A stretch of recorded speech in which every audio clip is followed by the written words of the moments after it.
un país atractivo en el tema de energía, ¿ya? Para que este sea aprovechado por las diferentes instancias que así lo requieran. ¿Cuál es la importancia de gas natural en Bolivia? ¿No? Nos remontamos a la época del 2003, la guerra del gas. Tal vez algunos se recuerdan estas imágenes tan cruentas que se han tenido por la famosa guerra del gas, ¿no? Tal vez algunos no han estado, pero yo lo he vivido. El gobierno de Goni quería vender por Chile mediante GNLs, ¿no? O sea, gas natural licuado, y quería exportarlo, ¿no? Entonces el pueblo alteño se ha levantado y ha colocado todo su esfuerzo para que el gas no salga de Bolivia. Y de ahí surge el tema del gas para Bolivia, ¿no? A partir del 2003 ha habido un punto de inflexión por el cual el gas natural tiene que ser para los bolivianos, ¿no? A partir de ahí, yacimientos se ha fortificado, ¿no? A partir de esta guerra del gas se ha fortificado, ya no siendo una empresa más privada, ¿no? Se ha nacionalizado y ha adquirido un rol muy importante para la expansión de todo lo que es la red primaria, las redes y demás. ¿Cuáles son las propiedades del gas natural? ¿Por qué es tan importante el gas natural? ¿No? Es importante porque no es tóxico, no genera monóxido de carbono, tampoco genera cenizas y sulfuros, ¿no? Es un gas que tiene un buen funcionamiento para los quemadores, ¿ya? Debido a su alto porcentaje de metano, tiene un rendimiento elevado a prácticamente de 79 a 80%, ¿no? No necesita almacenamiento, solo transporte, ¿ya? Eso es lo importante del gas natural. Es económico, ¿no? Porque actualmente el metro de pie de gas natural está por los 50 centavos de boliviano. Es de fácil medición, porque a través de instrumentos de regulación y medición que son importados, inclusive fabricados en Bolivia, se puede medir, ¿no? Y es totalmente estético, porque ustedes han podido observar en diferentes redes de gas que han ingresado, no solo a las viviendas, sino a nivel Bolivia, no dañan la estética de toda la población, ¿no? La población, las viviendas, los edificios, los comercios y demás, ¿no? Por lo tanto, el gas natural es noble, se le llama un fluido noble, ¿no?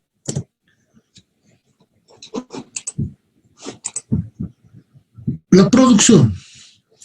La producción se basa en la extracción, el almacenaje y el transporte.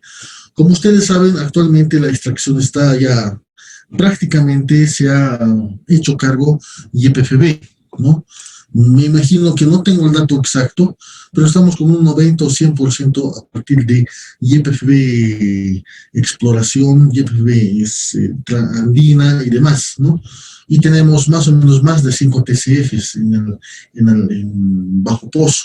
Bueno, ustedes como son más ingenieros petroleros deben tener un dato más exacto, pero la extracción es en pozo, que están en provincias como en departamentos como Santa Cruz, Chuquisaca, y tal vez en el norte de La Paz se ha tenido prospectos de que posiblemente en La Paz, pero eso está a definirse, ¿no? Como ustedes saben, como ingenieros petroleros, el gas natural ya se almacena en venas, en rocas, ¿no? En rocas porosas. Entonces, todo lo que es el sector del Chaco, Santa Cruz, Chuquisaca y parte de Cochabamba es donde tenemos una gran producción de gas natural. El almacenaje, una vez realizada la producción, pero la extracción, la tenemos en cilindros básicamente, ¿no? Que debido a una alta presión llegan a liqueficar, ¿no? Una liquefacción. Y el transporte es a través de las cañerías, ¿no? Ha llegado un momento en el cual Bolivia ha sido el principal abastecedor de gas natural a Argentina, como también a Brasil. Eso es un hito muy importante porque Bolivia se ha convertido en el eje energético de todo lo que es el gas a nivel sudamericano. La distribución de gas natural generalmente se les realiza por redes primarias, reguladores distritales y redes secundarias, ¿no? En redes primarias es a partir de los pozos de exploración, de explotación también, hacia los puentes de regulación. En las redes primarias tenemos presiones que alcanzan hasta de 20 psi, ¿no? no, perdón, 20 bares de presión. Es una alta presión. Ahí tenemos gasoductos que están hechos de acero negro, soldados a una alta presión. Entonces, estos gasoductos sirven para la producción a nivel nacional, como también la producción a nivel exportación. Argentina, a Brasil, inclusive había la posibilidad de llevarlo a Perú, pero Perú tiene Camisea, que es un gran productor a nivel mundial, ¿no? En los reguladores distritales, una vez que el gas es puesto en las cañerías, se deben tener en poblaciones los reguladores, que de 20 bares lo bajan a 4 bares, ¿ya? A partir de esos 4 bares pasan a las redes secundarias. En la imagen de abajo tenemos ahí un obrero que está colocando las redes secundarias. ¿Sí? Estas redes secundarias se caracterizan por trabajar con polietileno de alta densidad, ¿ya? De alta densidad, que sirve para el transporte de gas natural a presiones de 4 bares. Y a partir de ello se hace una distribución en diferentes zonas y ciudades a nivel Bolivia. Usos del gas natural. ¿Para qué nos sirve el gas natural? El gas natural sirve a nivel doméstico. Como todos ya saben, o la mayoría de nosotros ya tienen la instalación de gas natural, ¿no?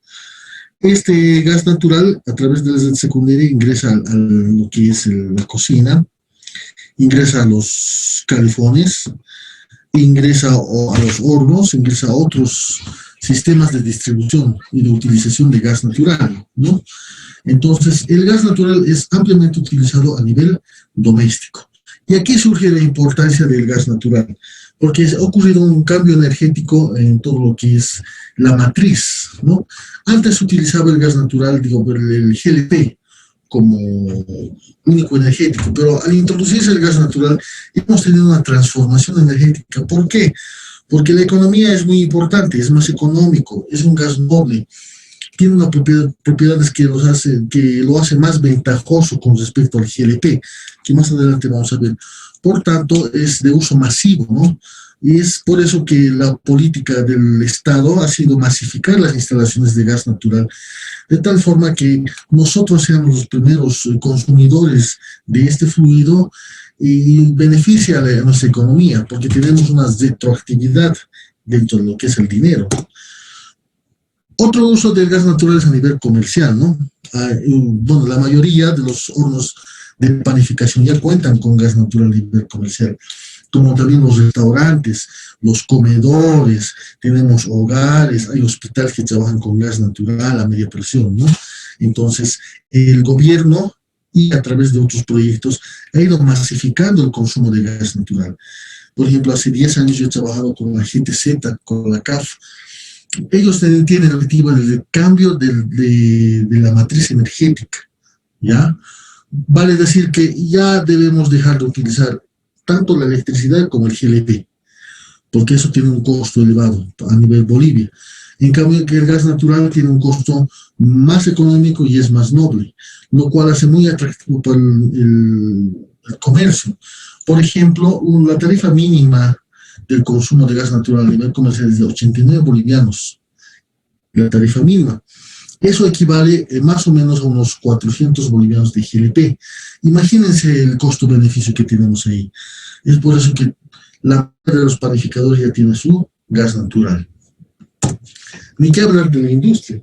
A nivel industrial ya tenemos ahí calderos, las piscinas olímpicas ya trabajan con gas natural, tenemos Sobose, las ladrilleras, tal vez alguien se recuerda, utilizaban antes acerrín, carbón vegetal, carbón mineral, pero ahora no, casi en la totalidad de las ladrilleras, no solo en Viacha, también aquí en Lojeta utilizan gas natural, sus quemadores todos son a gas natural, ¿no? Entonces se ha masificado el consumo de gas natural. Otro aspecto es de otra industria, por ejemplo, tenemos los alimentos, ¿no? Tanto PIL, Delicia y otras industrias grandes, medianas y pequeñas también utilizan gas natural, ¿no? El sector de las bebidas, la cervecera, ¿no? La cervecera boliviana, cervecería boliviana nacional, natural, Pepsi, Cascada, las demás utilizan gas natural, ¿no? Las fundidoras utilizan gas natural, ¿no? Entonces, prácticamente Bolivia ha sufrido una transformación de la matriz energética hacia el gas natural, ¿no? Que es realmente muy noble y económico para el consumo a nivel Bolivia. ¿Cuáles son las condiciones óptimas para el uso del gas natural? ¿No? ¿Cuáles son estas condiciones? Un concepto básico es la pirámide de la combustión, ¿no? Es el comburente, el combustible y la temperatura, ¿no? El comburente es el aire que contiene el oxígeno, el combustible es el gas natural y la temperatura, ¿no? Por ejemplo, para tener una buena combustión, un metro cúbico de gas natural requiere solo de 10 metros cúbicos de aire y un metro cúbico de GLP requiere 28 metros cúbicos de aire. Entonces ahí se puede observar que el gas natural también, aparte de ser económico, de ser noble, también es un poco ecológico, ¿no? Porque consume menos cantidad de aire y menos cantidad de oxígeno para un metro cúbico de gas natural, lo cual también es muy beneficioso desde un punto de vista ambiental.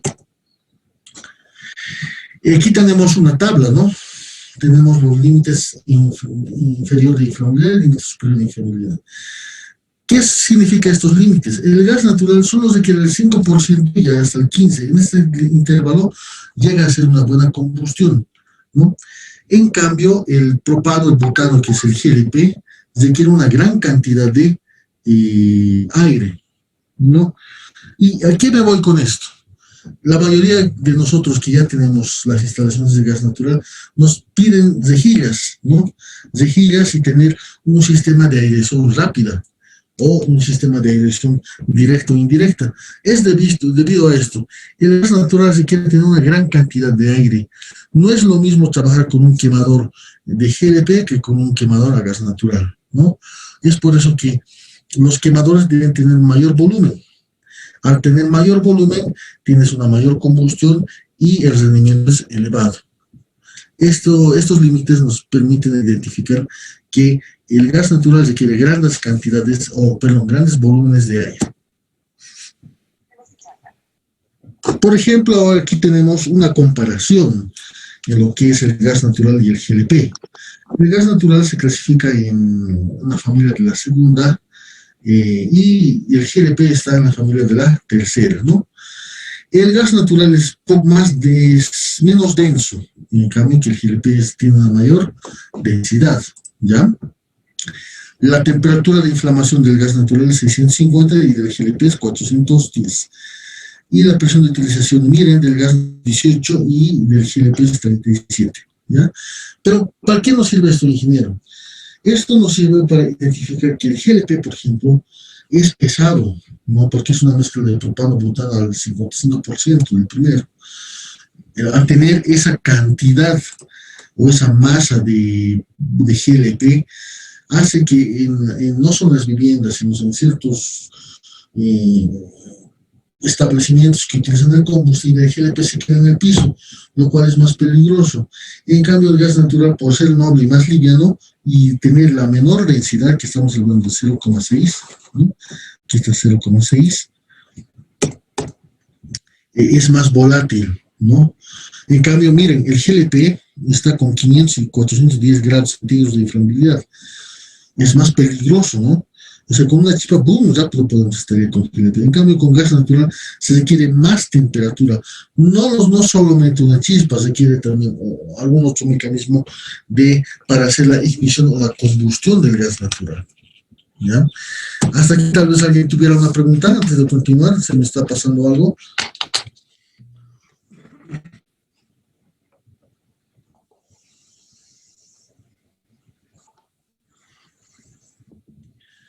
Bueno, aquí tenemos más condiciones. Aquí hay algo muy importante para hacer el diseño como tal de los sistemas de gas natural es su poder calorífico inferior y el poder calorífico superior, ¿ya?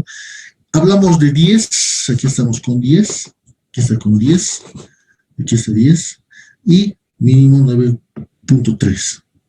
¿Por qué esto es importante? Esto es importante porque si tú comparas la combustión de un GLP con un gas natural, el GLP siempre tiene un mayor poder calorífico, ¿ya? Lo cual hace que ocurra una mayor cocción, una mayor temperatura con el GLP. En cambio, con el gas natural siempre vas a tener una llama un poco más suave, si vale el término, ¿no? Es por eso que algunas amas de casa o personas que utilizan el gas natural se quejan. No, el gas natural no sirve, es muy lento, parece vela, dicen, ¿no? Es que lastimosamente, o tal vez con una ventaja del gas natural, es que tiene su poder calorífico inferior bajo en comparación con el GLP, ¿no? Eso es importante para hacer los diseños de sistemas. Ahora, ¿cómo se hace el diseño de redes de gas natural? Debe haber parámetros básicos de diseño, ¿no?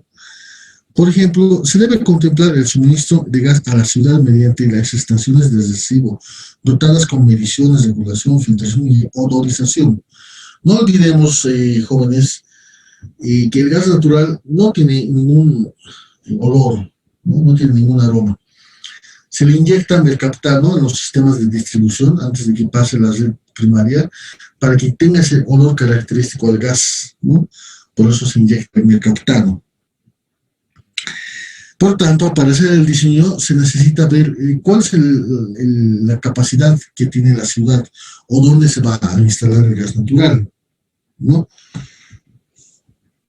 Y finalmente de acá se suministra por medio de las redes de la distribución secundaria, ¿no? Por tanto, jóvenes, para hacer el diseño de redes debemos tener cuál es la capacidad máxima de toda la ciudad o dónde vamos a alimentar. Por ejemplo, a ver, tenemos termoeléctricas. Las termoeléctricas de Calechipampa tienen su propia red primaria, ¿no? Esa red primaria está solo para el sistema de distribución de energía eléctrica que genera esa planta de Calechipampa, ¿no?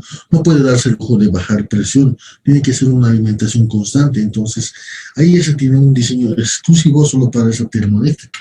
Y no solo para eso, sino para otras que tenemos a nivel Bolivia. ¿Ya? Entonces, aquí de forma un poco gráfica, tenemos que entre el 2010 y 2015 se ha invertido más de 748 millones de dólares para 900.000 conexiones domiciliarias, ¿no? Este dato es muy importante porque los niveles de inversión que realiza YPFB va por más de los 1.000 millones en los últimos, inclusive 2.000 millones en los últimos 10 años, ¿no? Y eso ustedes dirán, ¿cómo se recupera? Eso se recupera a través de la factura que no solo las industrias, los comercios, los domicilios pagan, sino también a través del retroactivo que tenemos como Estado, ¿ya? Tenemos los EDRs, las redes secundarias, las redes primarias, aquí tenemos los medidores de gas. Entonces es todo un sistema complejo que hace el diseño de una red de gas natural. Por ejemplo, en el Alto tenemos una red primaria que va bordeando por todo lo que es satélite, de Bolivian. De Bolivian baja una red y el sector de satélite baja otra red primaria para La Paz. También desde Achocallas también otra red primaria, ¿no? Entonces son dos anillos gigantescos que bordean La Paz. Uno que viene desde la zona sur de La Paz y otro desde el Alto que viene, ¿no? Entonces esos dos anillos permiten el abastecimiento de toda la ciudad de La Paz. Lo mismo en Santa Cruz, en Cochabamba, ¿no? Y tenemos en Cochabamba prácticamente unos 2 a 3 anillos gigantes de redes primarias. Y también en Santa Cruz tenemos 2 anillos que permiten la alimentación de la industria como también de la parte doméstica. Una red de distribución secundaria. Ustedes tal vez han visto, por la mayoría, que utilizan polietileno, ¿no? Esas tuberías amarillas. Utilizan los accesorios y ahí tenemos capas de tierra y el sistema de señalización, ¿no? Esta expansión de redes secundarias ha tenido su auge, su máximo en el 2010, ¿no? Con ingenieros como Alejandro Rey, Oscar López y demás, José Fabiani, tal vez lo conozcan el ingeniero Lucio Quispe, Hernán Rojas, hay varios que trabajan en yacimientos que como estatal YPFB ha tenido la iniciativa de expandir primero la red secundaria en el Alto, ¿no? Debido a la guerra del gas natural, el Alto ha sido la más beneficiada y es una de las ciudades que tiene la mayor cobertura. Estamos hablando de más de unas 500.000 instalaciones y siguen creciendo y hay más demanda, más, ¿no? En Oruro, por ejemplo, ya tenemos un 99% de redes cubiertas. Potosí, ni hablar, está totalmente cubierto. Tarija, peor, o sea, Sucre, Chuquisaca y demás cubierta. Los únicos, el eje troncal está más o menos con un margen de un 90-92% de cobertura de redes de gas. Hay ciertas zonas que se están incorporando poco a poco, pero se estima a través de la estatal que más o menos de aquí unos 2 o 3, máximo 5 años tenemos Bolivia a un 100% de redes secundarias, ¿no? Solo faltaría adecuar las condiciones técnicas para la utilización del gas natural. Bueno, las redes domiciliares se hacen a través de proyectos de gabinete. Tal vez alguien ya contempla en su vivienda unos gabinetes técnicos, se llaman, ¿no? En los cuales se colocan 2, 3 medidores y eso abastece para tener la cocina, el calefón, el horno, calefacción y demás. Son proyectos de gas natural, de redes domiciliarias. Entonces, como parámetro se utiliza el anexo 5. El anexo 5 primero fue establecida por los franceses que llegaron en 1995 a través de su norma, ¿ya? De una norma. Entonces, a través de esa norma, ellos propusieron realizar una reglamentación para las instalaciones de gas natural, ¿no? Entonces... Ingeniero, ya no está compartiendo pantalla. Sí, voy a compartir el anexo 5. Un ratito enseguida, por favor. Un poquito les voy a explicar lo que es las instalaciones de gas natural, pero aplicando el anexo 5, ¿no? Es decir, el gas natural aterriza, yo pienso, en lo que es las instalaciones domiciliares y comerciales, ¿no? Que todos, bueno, la mayoría tenemos. Es una energía limpia que se utiliza a las 24 horas, es económico. Me imagino que el 90 o 80% de los que están en sala deben tener sus instalaciones de gas natural. Y deben estar pagando por los 30, 40 o 20 bolivianos, ¿no? Y yo les recomiendo utilizar esa instalación para calefón, para horno, porque es realmente muy económico en comparación con el GNP, ¿no? En mi caso, por ejemplo, antes yo gastaba 50 bolivianos en GNP, ahora gasto 20, ¿no? Eso no solo abarata costos, ¿sí? También nos permite crear competitividad, ¿ya? Hay ciertos aspectos del GLP que realmente ya no son muy accesibles. Por ejemplo, es riesgoso tener una pequeña bombita de tiempo ahí que tenemos. Estoy preparando un archivo en AutoCAD, les voy a compartir, de una instalación de gas natural, ya, que le hice hace tiempo. Tal vez tienen alguna pregunta mientras unos minutitos.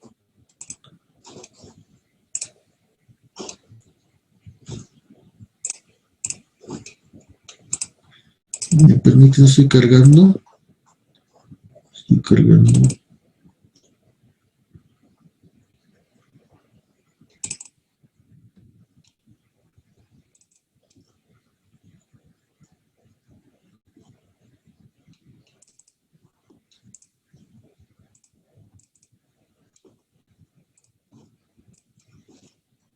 Bueno, ingeniero, una consulta.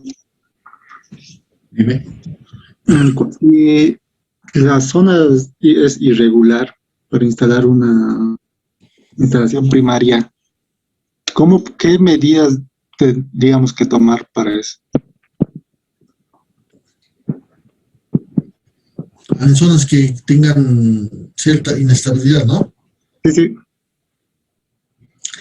Bueno, actualmente Yacimiento está colocando unas válvulas automáticas.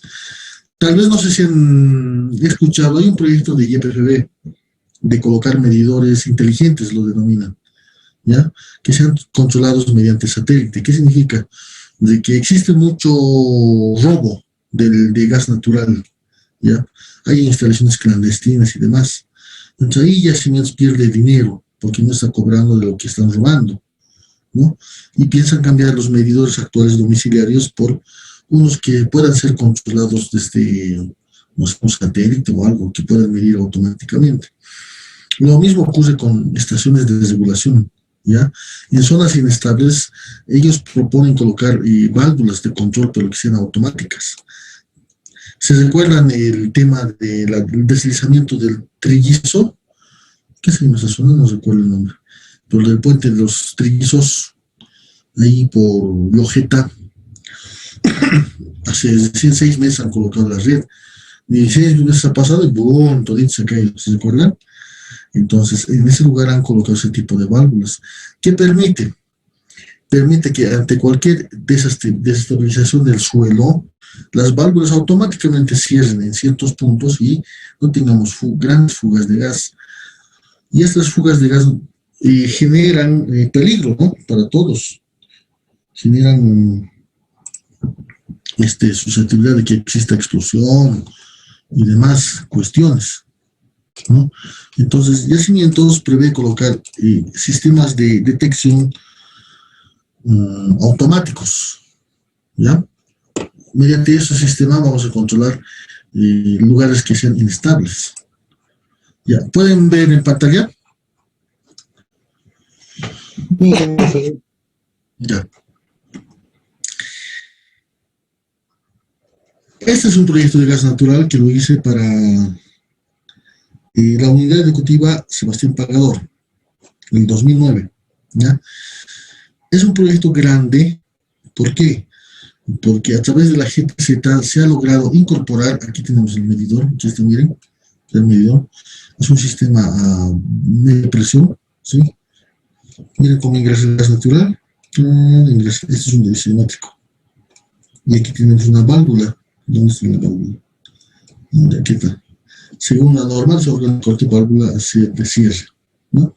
Cuando el sistema es grande, viene acá. Ahora este sistema es de elemento, miren, un horno.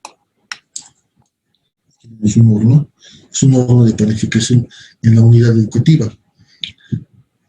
Hay ciertos establecimientos que tienen la parte técnica, ¿no? Vocacional. Hacen planificación, algunas cositas, también una cocinita, donde hacen el desayuno escolar. Por ejemplo, este es un Oruro. En Oruro hacen la provisión del desayuno escolar seco, en bolsas, como el API llevan, y lo llenan en las ollas y cocinan. Lo que cocinan reparten tipo 10, 10 y media, 11 de la mañana a los alumnos, ¿ya? Además, este sistema, miren, contempla un sistema de calefón 1, calefón 2, ¿ya? Esta unidad educativa, una vez terminada las actividades físicas, tienen casilleros y se pretende de que los estudiantes lleguen a ducharse, se duchen y se vayan a sus domicilios, ¿no? Porque hay ciertos lugares de Oruro que no conocen el agua caliente, entonces aprovechando este sistema de gas natural pueden llegar a tener el aseo respectivo de todo su cuerpito, ¿no? ¿Ya? Además, esto contempla radiadores, miren, tenemos radiadores, ¿ya? Por tanto, este sistema está plenamente completo, porque tiene cocina, horno, calefón, tiene calefacción, tiene todo, ¿no? Y están lanzando a 1,5 pulgadas, una tubería gruesa, ¿ya? Y aquí están los planos de planta.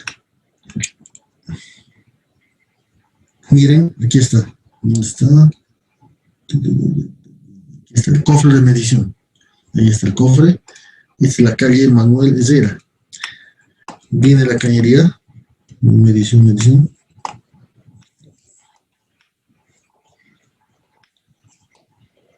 Viene el sistema de corte. y la cocina. Aquí está la cocina y aquí tenemos el horno. Entonces, por norma, tenemos que tener aireación de 2.5 metros cuadrados por ventana y una alimentación de aire por las rejillas. Las viviendas tienen, ¿no?, sus rejillitas, ¿han visto? Eso es para la alimentación. Y el horno tiene una salida de aire viciado por conducto de evacuación, una altura de 1.8 metros, ¿no? Esta es la cocina. Se denomina local técnico, porque aquí podemos incorporar diferentes equipos que funcionan a gas natural, ¿no? Inge, una preguntita. Bueno, no sé si puedo hacer una pregunta. Inge, ¿cuál es el criterio para poder seleccionar el número de radiadores? Bueno, es una preguntita, Inge, porque mostró, ¿no? Radiadores. Sí, aquí está. Dice, mira, de la cocina, aquí hay una columna. Y viene, te pones la prevista para estufas. Viene aquí esta aula con calefacción, ¿no? Y esta es otra aula con calefacción. El criterio es el volumen. Si tú comparas el aula calefaccional con este, desde 2, ¿no? Mira el 2, ¿no? Con este 1, así a simple vista, más o menos este de la izquierda es el que tiene más volumen. Por lo tanto, este calefactor debe ser más grande en comparación con este otro, ¿no? Entonces, se toma en cuenta la pared, si es de adobe, ladrillo, el número de ventanas, la pared, a cuántas paredes externas está expuesto. Se ingresa una tabla y ahí se va determinando el tamaño de calefactor que se utiliza, ¿no? Ese es el criterio básico. El volumen y las paredes, ¿a dónde están expuestas? Entonces, ahí la tabla te permite determinar la cantidad de energía que requiere todo ese ambiente. Ese es el criterio básico para elegir los calefactores, ¿no? Muchas gracias, Inge. Ya. Entonces, esto es lo que faltaba en La Paz Jóvenes. Tenía que hacer un convenio entre lo que era aquella época Juan del Granado y la GTZ. La GTZ estaba dispuesto, la CAF más, con Julio Iglesias, tal vez se recuerden, con Enrique Iglesias, perdón. Es un boliviano que manejó la CAF, la GTZ alemana, y también empresas como Sobose, ¿no? ¿Cuál era el objetivo, jóvenes? El objetivo es de que todos los establecimientos tengan instalaciones de gas natural para que mínimo tengan su calefacción y su sistema de cocina y horno, ¿no? A través de estos proyectos haces un cambio energético, ¿ya? Ya no utilizas GLP, también reduces el consumo de energía eléctrica, solo utilizas gas natural. Y mira, aquí tienes tu batería de duchas, tus calefones, tus duchas de varones, ducha de señoritas. Una vez que hagas tus actividades de ejercicio, etcétera, entras a la ducha, te cambias y te vas, ¿no? Entonces, así están presentando proyectos. Aquí vienen los cortes, aquí está la campanita, el horno, la rejilla, todo esto. Miren aquí el calefón, la vista, su rejilla. Aquí tenemos las duchas vistas de arriba, de abajo, ¿no? Este ya es un proyecto. Este es de otro establecimiento, ¿no? Entonces, así se va presentando yacimientos, proyectos de gas natural, de manera que estos sean evaluados por ellos y aprobados, ¿no? Aquí vamos a colocar otro proyectito.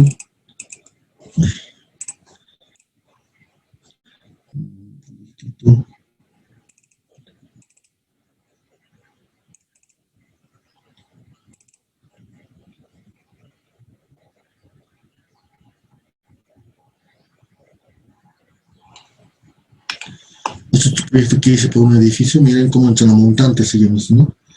Es de regulación. Es una tubería de 1/4, sube y va alimentando a cada uno de los medidores. Va alimentando. Este edificio que realicé es de 21 medidores, 21 departamentos, ¿no? Aquí se hace un cálculo ingenieril a través de la ecuación de Renoir. Para el diseño de redes de gas hay varios autores, como todo, modelos matemáticos, ¿no? Pero el más utilizado es Renoir, media presión, a baja y alta presión. Para la ciudad de La Paz del Alto se utiliza Renault a alta presión, ¿no? Considerando nodos, etcétera. Entonces aquí pueden observar de que también el Renault a baja presión nos sirve para el diseño de gas natural en edificios. ¿Sí? Aquí está la carga térmica o carga térmica para cada medidor.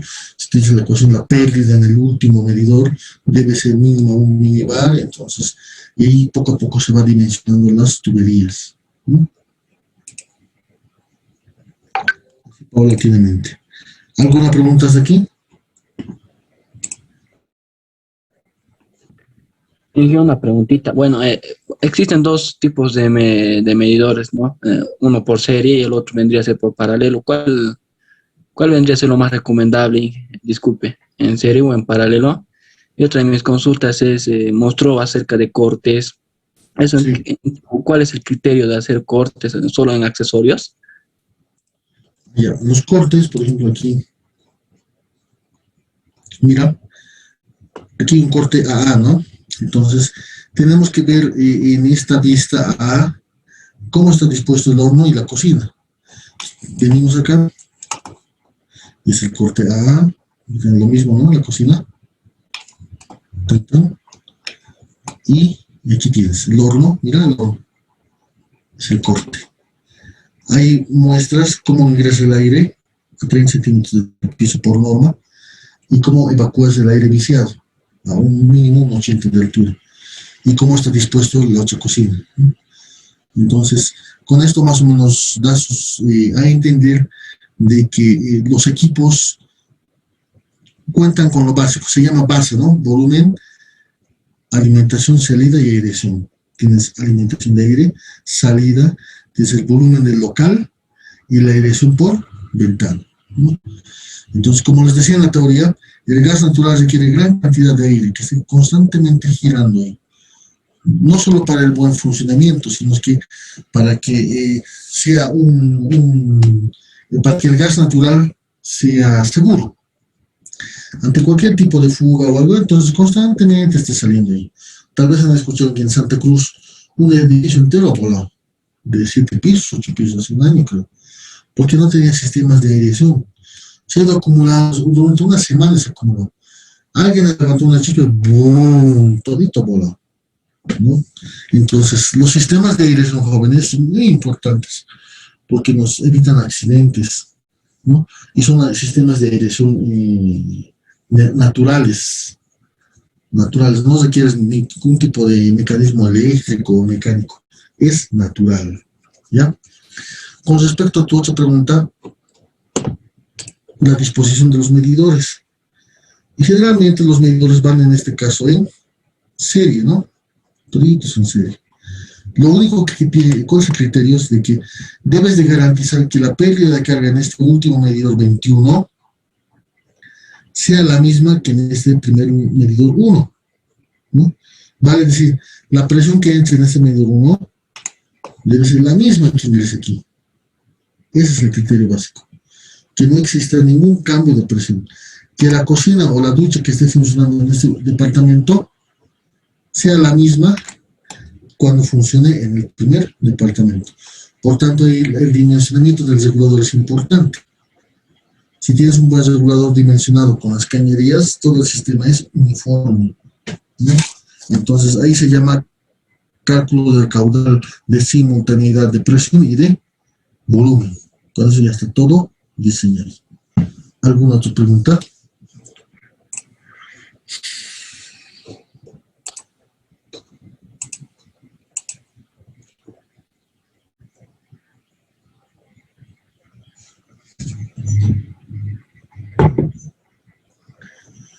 Todo esto se lo ve en el anexo 5, ¿no? En Infocal, esto dictan cursos de técnicos de proyectos 1 y 2, y instalador 1 y 2.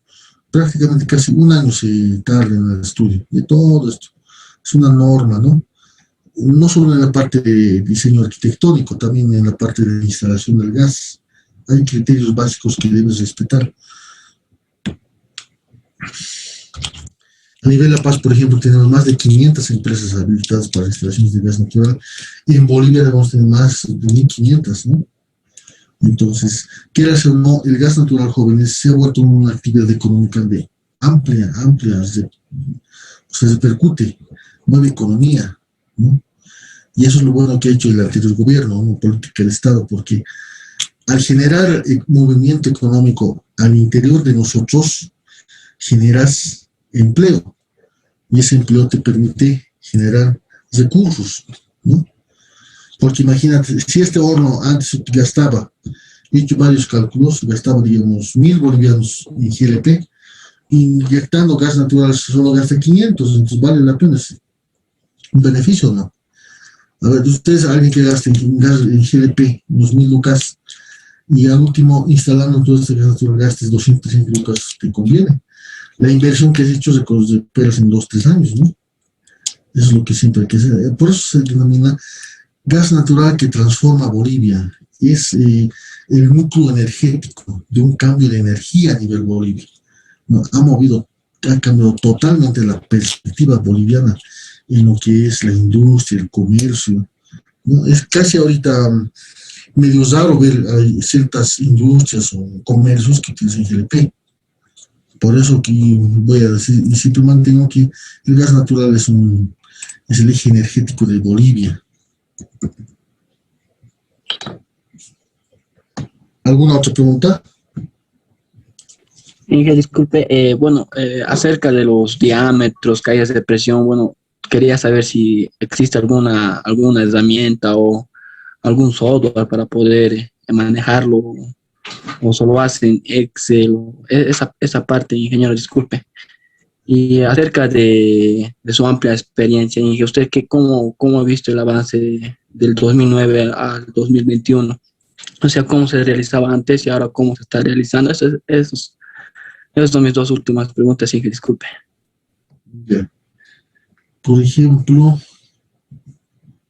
en este caso de este edificio se hace una carga. Bueno, yo hago con Excel, ¿no?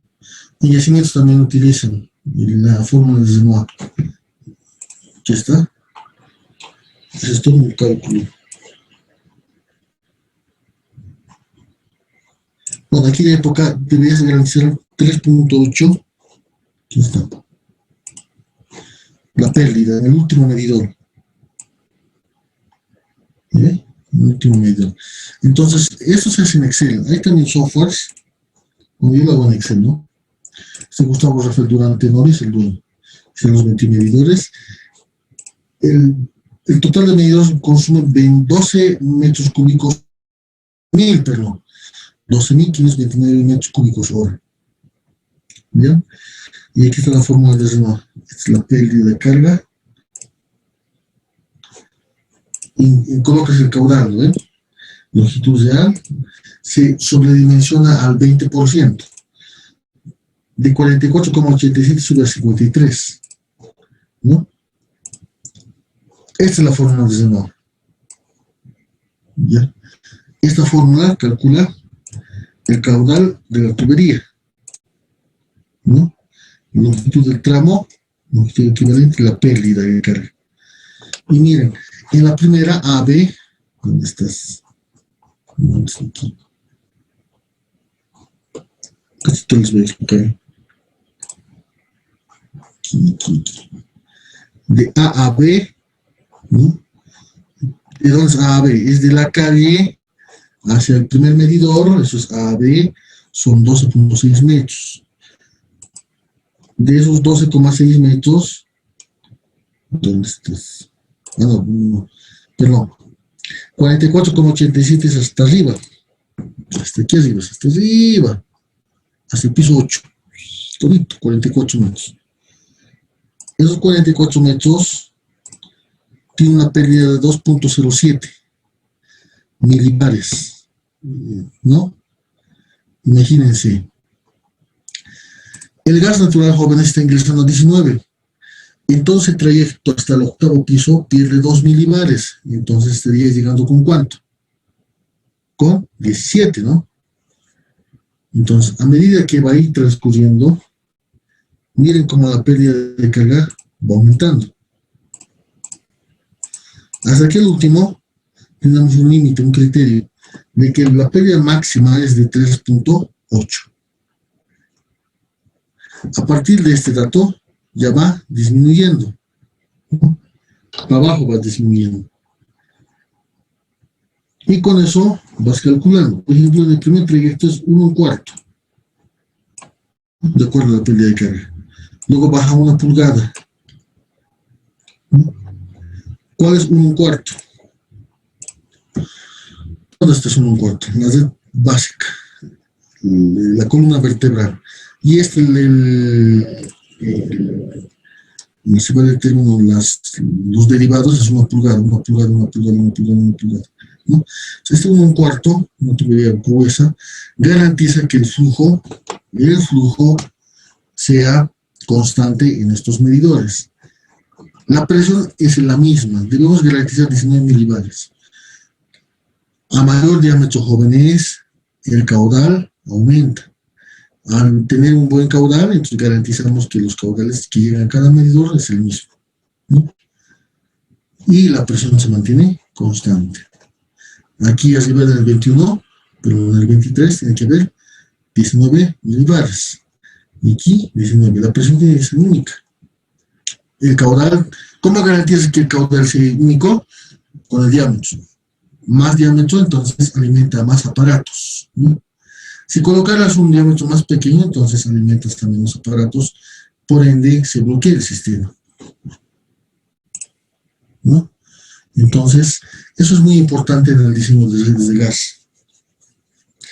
Y con respecto a tu última pregunta, del tema del gas natural, en estos más de 11, bueno, 12, 13 años, ha revolucionado Bolivia en un 100%, ¿no? Es más económico, hay industrias que se manejan con gas natural. Y hay buenas experiencias que tengo de que de 1.000 bolivianos que gastaban en un mes, ahora gastan 300, 400 bolivianos. Ha generado empleo, ha generado muchas oportunidades de negocio. Muchos de ustedes también antes se han dedicado a gas natural, o tal vez se dediquen ahora porque es un medio de garantizar el trabajo, porque actualmente casi toda la industria, todo es ocupado, ¿no? Entonces es un medio de sobrevivencia en este caso, en la época de pandemia, ¿no? ¿Alguna otra pregunta?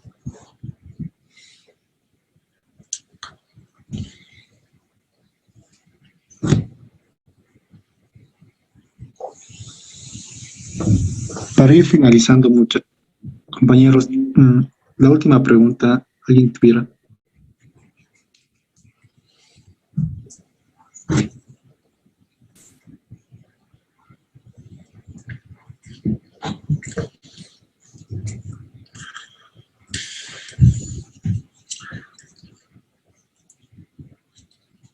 Tal vez como medio de comentarios jóvenes, recomendarles de que si la mayoría ya tiene gas natural, utilicen en sus calefones, háganse colocar calefones. Una ducha de calefón a gas natural es diferente a una ducha eléctrica. Genera más vapor, es más caliente. En cambio, el eléctrico es más seco, no genera vapor. El horno lo mismo, con unos buenos quemadores diseñados bien, sale. La calefacción y hablar es más cómodo. Yo pienso que todos nosotros debemos vivir en un confort 3, tener todo, ¿no? Claro, es caro algunos equipos, etcétera, en esta época, pero ir poco a poco cambiando a la matriz energética del gas natural. Les recomiendo utilicen sus calefones a gas natural. Lleven todo a gas natural. Eso de que el gas se va a acabar, ya no hay más reservas, medio, ¿no? No sé cómo estarán los pozos, las reservas, pero hay por unos 20 años por lo menos. Ayer o anteayer escuché de que hay un pozo que tiene descubierto de 2.5, 2.7 TCF, ¿no? Entonces hay nomás. Utilicen el gas natural, que es muy beneficioso.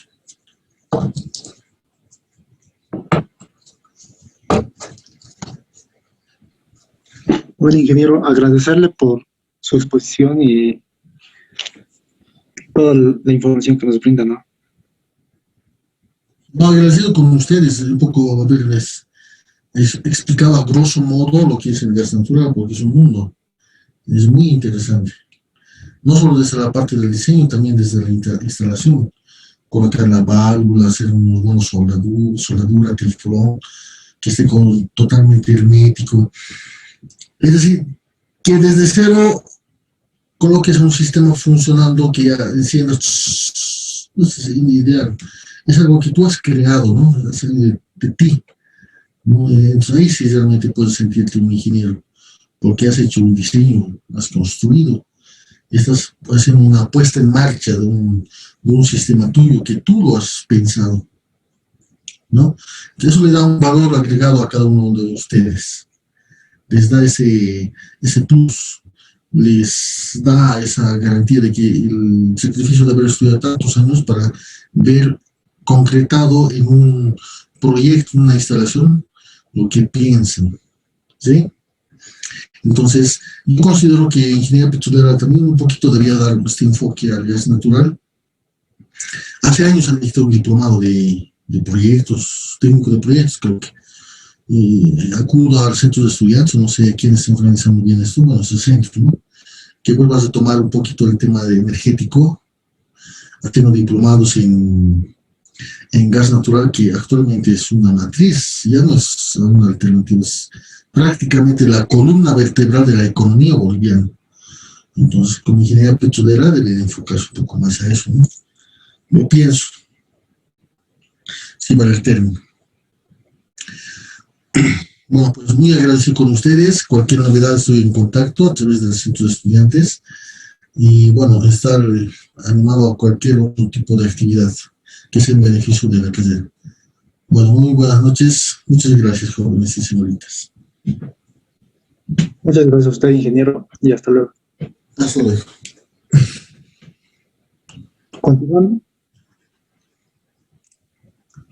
Continuando con los seminarios, damos la bienvenida a Guía de Fiscalización y Supervisión Operativa Pozos.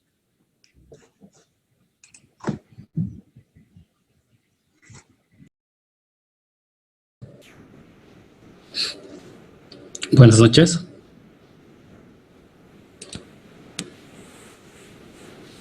No sé si me pueden escuchar. ¿Me escucha, ingeniero? Ok, bueno, buenas noches a todos. Como me decía el que me precedió, ¿no? Soy el ingeniero Aurelio Castañón, soy ingeniero petrolero. Yo estudié en la carrera, salí el año 2005 y el año 2006 hubo un reclutamiento de Schlumberger. Es así que empecé a trabajar con Schlumberger durante 9 años, ¿no? Empecé en Arabia Saudita por casi 2 años, ahí pasé un curso en Emiratos Árabes, luego me transfirieron lo que es onshore en México, en Villahermosa, y posteriormente estuve trabajando 5 años en plataformas marinas en Ciudad del Carmen. Posterior a eso trabajé en Santa Cruz y en Argentina, y el año 2015, bueno, debido a esto de la baja del precio del petróleo y todo eso, ya no formé parte más de Schlumberger, ¿no? Durante todo el tiempo que estuve ahí trabajando, yo me dediqué a lo que es la parte de perforación direccional, ¿no? Primeramente trabajando con herramientas de registro, MWD, LWD, posteriormente ya pasando a ser ingeniero direccional, ¿no? Con Schlumberger. Posteriormente, el año 2016, yo entré a la ANH para hacer lo que era fiscalización a las plantas de tratamiento de gas, a las 20, bueno, en ese entonces eran 25 plantas que se tenía haciendo inspecciones. Luego trabajé en el Ministerio de Hidrocarburos y este año he vuelto a la Agencia Nacional de Hidrocarburos, pero en este caso ya estoy fiscalizando lo que son los pozos de desarrollo y exploratorios, ¿no? Para lo que son los pozos que tienen contratos de servicios petroleros, vale decir, las empresas operadoras Chaco, Andina, Repsol, Total, Shell, hacemos inspecciones. Y en el caso de que cuando YPFB opera por sí, entonces nosotros hacemos la fiscalización.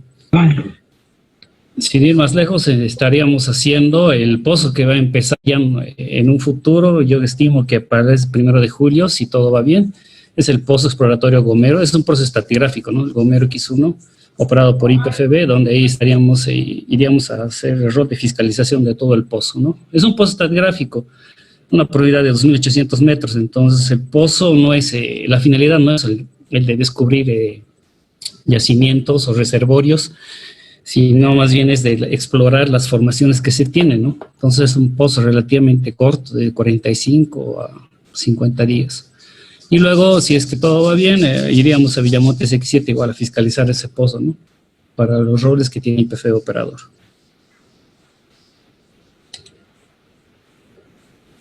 No sé si me puede el anfitrión habilitar para poder compartir la pantalla, por favor.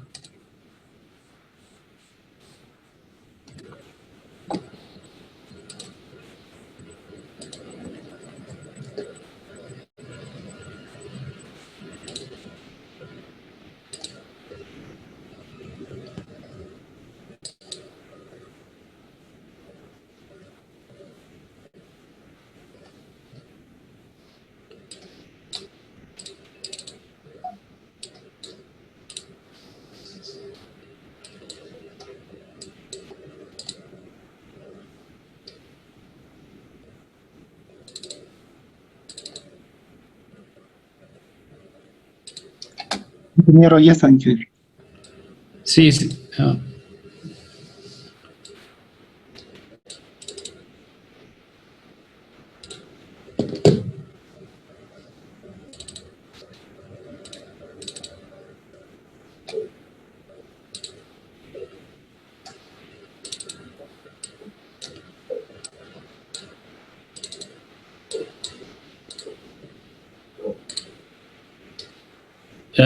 ¿Pueden ver mi pantalla?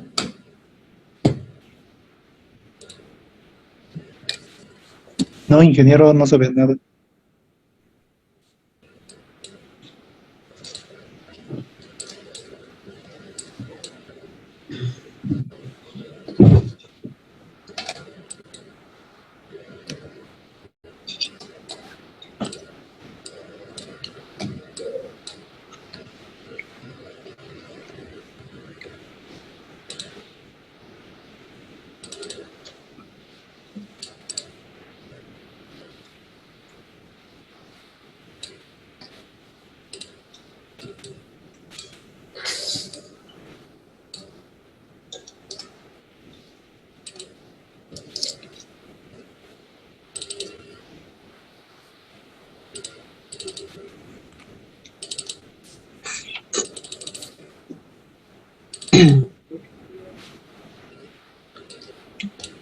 Al parecer esto tiene un problema. Estoy con dos pantallas y parece creo que no están pudiendo ver nada, ¿no?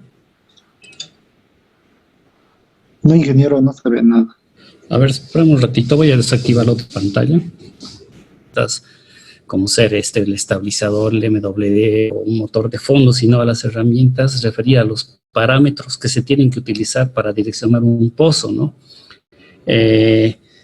No sé cómo están ahorita en el Pensul, que actualmente lleva la carrera. En mis tiempos, bueno, se llevaban 4 perforaciones, pero en ninguna de las materias que llevábamos teníamos una descripción o llevábamos muy a fondo lo que es la perforación direccional, ¿no? Más que ver actualmente o muy a grandes rasgos que por qué se hace una perforación direccional. Yo creo y estimo y estoy seguro de que los parámetros de perforación son vitales para poder asegurar el éxito del pozo, ¿no? Actualmente, no sé, bueno, estamos teniendo varios problemas operativos en los pozos que se están perforando, ¿no? Vale decir, el Margarita 10, los Mons X13, el San Miguel X2 están teniendo problemas de derrumbamientos, problemas ocasionales, problemas de entrapamientos, y esto es debido a unas malas prácticas en cuanto a lo que es la integridad del pozo como tal. ¿Podemos pasar al siguiente slide, por favor?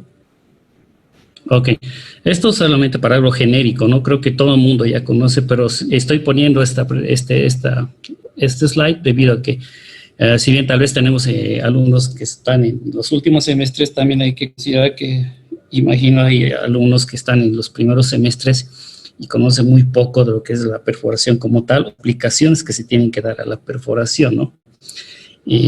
¿Por qué tenemos que hacer una perforación direccional mayormente? es para, ya sea para incrementar la productividad de uno o varios reservorios, para llegar a zonas de interés o de espesor más bajos, como pueden ver en la gráfica, donde está de color naranja y rojo, tenemos unas secciones horizontales donde queremos llegar y tener un mayor red de drenaje del reservorio como tal. Esto es conocido como el geosteering, ¿no? O la geonavegación que se hace. Como por ejemplo en Arabia Saudita perforábamos hasta los casi 10.000 pies, equivalentes a 3.000 metros, 3.300 metros, y luego empezamos a hacer lo que era la geonavegación, ¿no? O sea, hacer el pozo horizontal totalmente, vale decir con una inclinación de 90 grados, y empezar a navegar para llegar para llegar al reservorio como tal, y además llegar a tener la mayor productividad o producción del reservorio que se tenga. Obviamente también tenemos que usar la perforación direccional cuando tenemos problemas con pozos verticales o hacer un sidetrack, geológico, o como indicaba anteriormente, tenemos problemas operacionales con la geometría, que tienen que ver con la geometría del pozo como tal, y tenemos que hacer el sidetrack, ¿no? La siguiente slide, por favor. Entonces hay un principio básico que se tiene que conocer, ¿no? Que es el peso sobre el trépano y la fuerza lateral que se ejerce, ¿no? Todos han visto que las tuberías de perforación o el drill pipe que se conoce, si bien están constituidos de acero premium o de un libraje o de un grado de acero que le da una rigidez como tal, no se comporta así cuando estamos perforando un pozo, y peor si es direccionado. Estos pozos tienden a pandearse, es decir, a que no permanecen rígidos. Por lo tal, ese pandeo se conoce como una fuerza lateral, que es un peso o una fuerza que está perpendicular al peso o al efecto de la gravedad del peso mismo del trépano. Como pueden ver en el primer gráfico, tenemos el peso del trépano, el weight on beat, que es el peso efectivo que se da que se les da al trépano o a la barrena, pero también tenemos una fuerza perpendicular, que es la fuerza lateral, que si ustedes ven el gráfico, ejerce un peso sobre la herramienta misma, y esta tiende a pandearse. Entonces, por ejemplo, cuando si estoy haciendo un pozo direccionado y en superficie le estoy aplicando, no sé, un peso de 10 kilolibras, los 10 kilolibras no van a llegar efectivas al fondo de pozo, y tal vez llegarán unas 5 donde está el trépano, ¿no? En el punto donde está el trépano. Las otras 5 se van a ir dispersando debido a estos efectos de fuerzas laterales o desviaciones de fuerzas, ¿no? También tenemos que considerar que fuerzas laterales, fuerzas axiales, la fuerza de la formación como tal, ¿no? Básicamente es como un cubo vectorial con su eje X, Y, Z. Entonces, no es que tenemos todo el peso efectivo que se transmite en la superficie mediante el top drive que se puede dar o llegar al trépano, ¿no? Entonces siempre hay que tener en consideración esto, ¿no? Estas fuerzas laterales, tratar de eliminarlas. ¿Y cómo las eliminó? Tratando de hacer un BHA o un bottom hole assembly, un arreglo de perforación que no tenga tanta longitud, vale decir que un BHA de máximo, no sea 200 metros, ¿no? Y no más de eso. El siguiente, por favor. Entonces hay varios tipos de BHA que se utilizan de acuerdo al tipo ya sea al tipo de sección que estamos perforando o a la trayectoria que queremos conseguir con nuestros BHA. Tenemos el primer BHA, que es el liso o es un slick line, y mayormente se utiliza ya para poder llegar a direccionar un pozo, así como el arreglo pendular que está al lado. En el arreglo pendular, como ustedes pueden ver, tengo 2 puntos de apoyo, es decir, que cuando estoy perforando el trépano, la información interactúa ya sea con el trépano mismo o con las aletas del estabilizador que se encuentra en la parte de arriba. Ahí están viendo el trépano y arriba está el estabilizador. Es un arreglo pendular. Entonces, ¿cuáles son mis puntos de contacto? Son el trépano y las aletas del estabilizador. Son los 2 puntos que van a tener contacto entre el metal, si valga el término, el metal de la herramienta y la pared de la formación. El resto, toda la longitud que hay entre el trépano y el estabilizador va a tener ese arreglo y se va a comportar pendularmente.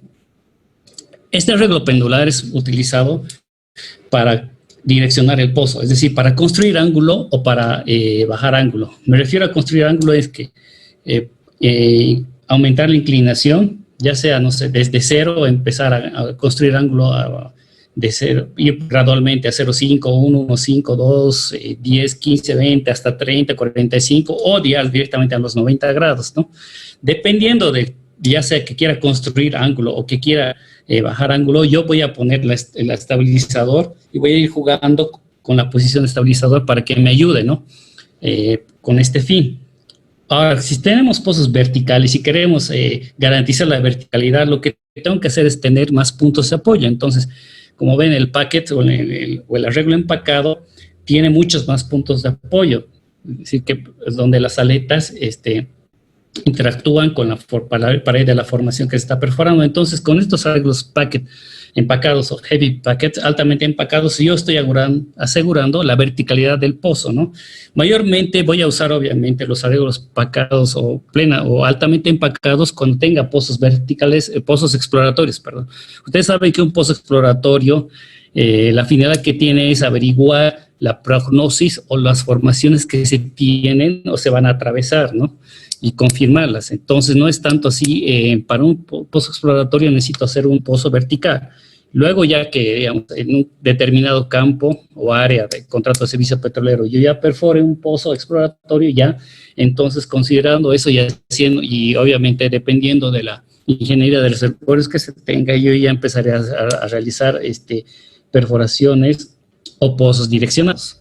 El siguiente, por favor.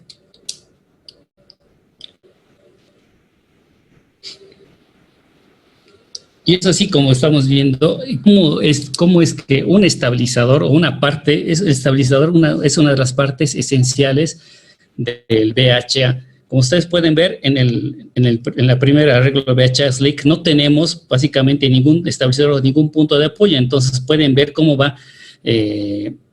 es que va comportándose la sarta, ¿no? Y va teniendo el movimiento que va teniendo la sarta. Al no solamente contar con el trépano como punto de apoyo, entonces el VHA tiende a tener la dirección del buzamiento que tenga la formación que está atravesando.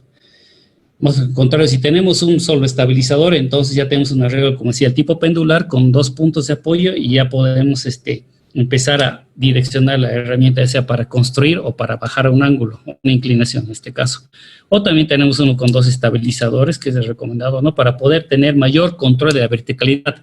¿Y por qué es recomendado? Porque al tener yo 2 estabilizadores más el trépano, entonces puedo tener puedo dirigir el pozo de una manera más óptima, que en diferencia de tener un arreglo así simple como un slick o con un solo estabilizador, ¿no? Entonces lo más recomendado es esto, ¿no?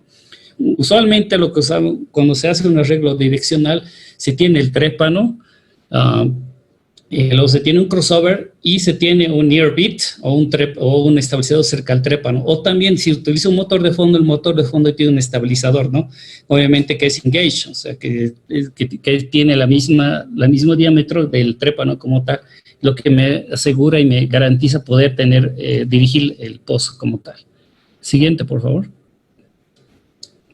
Hay que considerar, como les decía en un inicio, varios parámetros para tener un buen control direccional del pozo y poder monitorear y tener un efectivo, valga la redundancia, monitoreo del pozo. Tenemos que tener en cuenta, obviamente, los diámetros de los portamechas, el distanciamiento en los puntos de contacto, lo que había explicado previamente, es decir, dónde está ubicado el estabilizador respecto del trépano, la inclinación del pozo. ¿Por qué digo la inclinación del pozo? Porque ustedes saben que, digamos, un pozo con cero de inclinación, o vale decir, un pozo vertical, tendrá una limpieza, y me refiero a limpieza a los recortes que van desde el trépano por el espacio anular y van hasta la superficie, al flow line y luego al circuito de lodos, tendrá una limpieza más efectiva que un pozo con inclinación. Si tengo un pozo, digamos, de unos 30 grados de inclinación, entonces ya la limpieza de pozo no va a ser la misma que de un pozo vertical. ¿Por qué? Porque los recortes que van por el espacio anular tienden a estar sometidos a la fuerza de gravedad. O sea, vale decir que por el peso mismo van a tener a acumularse más en la parte baja de la herramienta, en el espacio anular. peor cuando tengan 45 grados, o sea, es algo crítico cuando tengo, en la perforación direccional, cuando tengo ya pozos direccionados con una inclinación mayor a 35 grados, ya se considera crítico, y ahí es vital la limpieza del pozo. ¿Qué quiere decir la limpieza del pozo? Que el espacio anular esté vacío, porque si mi espacio anular está lleno de recortes, puedo empezar a tener problemas como ser el entrapamiento como tal del trépano, vale decir, o derrumbamiento de las paredes, y esto embotar todo lo que es el espacio anular, ¿no? Entonces, hay que tener muy en cuenta la inclinación del pozo. Obviamente, el peso sobre el trépano, como les había dicho, que no es el peso efectivo que se da en superficie, la velocidad de los RPMs que se tienen, el rango de flujo y el tipo, obviamente, y el tipo de formación a ser atravesada, ¿no? Hay que tener un claro conocimiento de qué formación vamos a atravesar. La siguiente, por favor. Hay un principio bien básico y es el stiffness o el rigidez de los drill collars. El stiffness, como les había dicho, es la rigidez que tiene una herramienta o en este caso los drill pipes o las sartas de perforación, ¿no? La rigidez por este caso vamos a tener un caso hipotético de un solo VHA, viene dado por dos variables, que es el módulo de Young y el momento de inercia, ¿no? Como pueden ver ahí tengo un ejemplo de cuánto es el coeficiente de rigidez de una herramienta. El coeficiente de rigidez viene dado por el módulo de Young multiplicado por un momento de inercia. Y ustedes saben, ¿no? Esto se ve en resistencia de materiales, el momento de inercia no es nada más que pi por el diámetro externo a la cuarta menos el diámetro interno a la cuarta dividido entre 64. Para hacerlo más claro, tenemos en el siguiente slide un ejemplo, por favor, donde pueden ver cómo afecta la rigidez. Por ejemplo, miren, tengo un drill collar de 7 pulgadas y un drill collar de 8 1/4. Entonces, para el drill collar de 7 pulgadas, tengo un ID, o de un diámetro interno de 2,1316. Tan solo reemplazando las fórmulas, vale decir, la fórmula del momento de inercia, ¿no?, multiplicado por la módulo de elasticidad, indica que para un drill collar de 7, mi rigidez es de 3.44 por 10 a la 9. Pero si tengo un drill collar de 8 1/4, vale decir que es un cuarto mayor, de mayor diámetro. ¿Cuánto es mi rigidez? Casi el doble, 6.73 por 10 a la 9. Entonces, ¿qué estoy diciendo? Que un drill collar de 8 1/4, obviamente, va a tener mayor rigidez y va a tener menos esfuerzos, o va a tener mayor resistencia al pandeo que un drill collar de 7. Por eso mismo llegamos a la conclusión de que mientras más corto sea el VHA, o sea, la longitud, me refiero a que mientras más corto el VHA, la longitud que tenga el VHA, mejor va a ser el control direccional que voy a tener. Si tengo un VHA muy grande, me refiero al VHA, ¿no?, como el trépano, luego un ear beat o un motor de fondo, luego un MWD, y luego, no sé si quiero hacer otro registro, un LWD, y luego voy a poner 3 drill collars, luego pondré el martillo, luego otros 4 drill collars y otro heavyweight, y ya todo eso constituye lo que es el VHA. Mientras más largo sea, voy a poder tener un menor control efectivo de lo que es la direccionalidad o controlar la trayectoria del pozo como tal, ¿no? La siguiente, por favor. También hay que tomar en cuenta las RPMs, ¿no? Las RPMs o las revoluciones por minuto que se dan como el parámetro de perforación, pueden contribuir a tener una mayor tasa de construcción o un build rate, o también pueden ayudar a tener una caída, un drop rate. O sea, ¿a qué me refiero? Que cuando tengo RPMs, pues estoy perforando, ¿no?, y tengo unas 80, 90 RPMs, o sea, estoy dando más revoluciones por minuto, mi VHA se está comportando de una manera más dinámica y está contribuyendo a que pueda incrementar o pueda incrementar la inclinación de una trayectoria. Caso contrario, si tengo menos RPMs, entonces por el mismo efecto de gravedad, esto me puede llegar a contribuir a que pueda tener una mayor caída, o pueda bajar o pueda verticalizar un pozo. Hay parámetros que son bien básicos, ¿no?, que es el RPM y el peso sobre el trépano y el caudal. Son tres parámetros que están directamente relacionados. ¿A qué me refiero eso? Que Si estoy haciendo una perforación direccional y estoy dando 80 RPMs, por ejemplo, entonces lo que no tengo que hacer es darle mayor peso. Si les das más RPMs, tienes que bajar el peso para que sea efectivo tu control direccional como tal. Entonces, por ejemplo, si estoy en una trayectoria y estoy con 30 grados de inclinación en una tangente y me dicen, bueno, entonces vamos a seguir, mantener la tangente, entonces yo mantener mis 80 o 70 RPMs y tendré un peso de 5 a 6, ¿no? kilolibras. Pero si aumento el peso del trépano y están mis revoluciones constantes, entonces no voy a poder garantizar mantener la tangente y por ese mismo efecto puede llegar a causar de que se me ancle el trépano, vale decir, o sea, por la misma fuerza que estoy ejerciendo, el mayor peso que estoy ejerciendo, puede llegar a verticalizarse el pozo como tal. Entonces, tener muy en cuenta eso, ¿no? Mayor es una regla básica que se usa, pues, y esto tampoco está en ningún libro, pero es algo que se utilizaba, es mayores RPMs que tengas, menos peso, mayor peso que pongas, menos RPMs, ¿no? Y obviamente el gasto o el caudal en función de ambos, ¿no? Para tener una limpieza efectiva como tal. La siguiente, por favor. Lo que estaba hablando, ¿no? Sobre el calibre de los estabilizadores, para tener un óptimo control o un óptimo direccionamiento, crear un ángulo, necesito tener un estabilizador cerca del trépano y eso se conoce como el near bit, ¿no? Si pueden ver en el gráfico, en la parte de arriba tengo el trépano y seguidamente tengo el near bit o el estabilizador que está engaged. Ambos están engaged, que quiere decir que tienen el mismo diámetro. Están viendo que tengo 2 puntos de apoyo, entonces ¿qué puedo hacer? Puedo crear un ángulo, o sea, puedo ayudar a crear ángulo. Pero si pasa el caso contrario y tengo un estabilizador, un near bit under gauge, entonces puedo garantizar una caída de ángulo. ¿Por qué? Porque tengo solamente un punto de apoyo. Es algo que siempre, digamos, se utiliza, ¿no? Dependiendo de, como les digo, de la trayectoria, si es que de acuerdo al programa de perforación necesito crear, mantener o bajar un ángulo, entonces yo de acuerdo a eso pondré el tipo de estabilizador y la ubicación de acuerdo al fin al que quiero llegar. Siguiente, por favor. La trayectoria del pozo, ¿no? Lamentablemente no puedo compartir, no sé qué pasó con mi computadora, porque aquí quería mostrarles un programa que se utiliza, ¿no? Y este es un programa es un demo de 28 días, se llama String Gnosis, ¿no? Es un programa que creo que está creado en UK, en el Reino Unido, y es un programa solamente que sirve para ver o hacer un análisis de las cañerías de revestimiento o casing.